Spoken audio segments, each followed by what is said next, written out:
नमस्कार दोस्तों, स्वागत करते हैं एक और नई वीडियो में। भोजपुरी इंडस्ट्री की एक और बेहतरीन फिल्म को वर्ल्ड टेलीविज़न प्रीमियर किया जा रहा है, यानी कि यह फिल्म को टीवी चैनल पे रिलीज़ किया जा रहा है। फिल्म के नाम है दुल्हन और दहेज।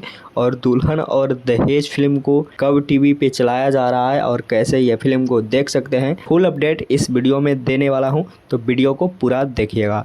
तो दोस्तों, इस फिल्म के स्टार कास्ट में नज़र आने वाली है काजल राघवानी, आनंद ओझा, प्रेम दुबे, रिंकू भारती और भी बहुत दिग्गज कलाकार भोजपुरी के यह फिल्म में काम की है।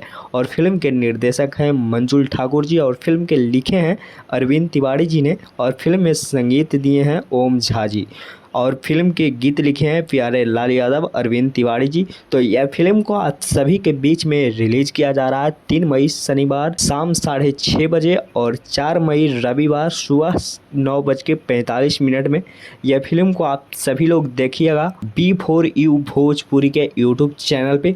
बहुत ही शानदार फिल्म बनाया गया है और फिल्म के कहानी काफ़ी आप सभी को पसंद आने वाला है और फुल पारिवारिक यह फिल्म की कहानी होने वाला है। तो यह फिल्म के अपडेट आप सभी को कैसा लगा, नीचे कमेंट बॉक्स में कमेंट करके ज़रूर बताइएगा। मिलते हैं किसी नेक्स्ट वीडियो में किसी नेक्स्ट खबरें के साथ। बने रहिएगा हमारे चैनल पे। धन्यवाद।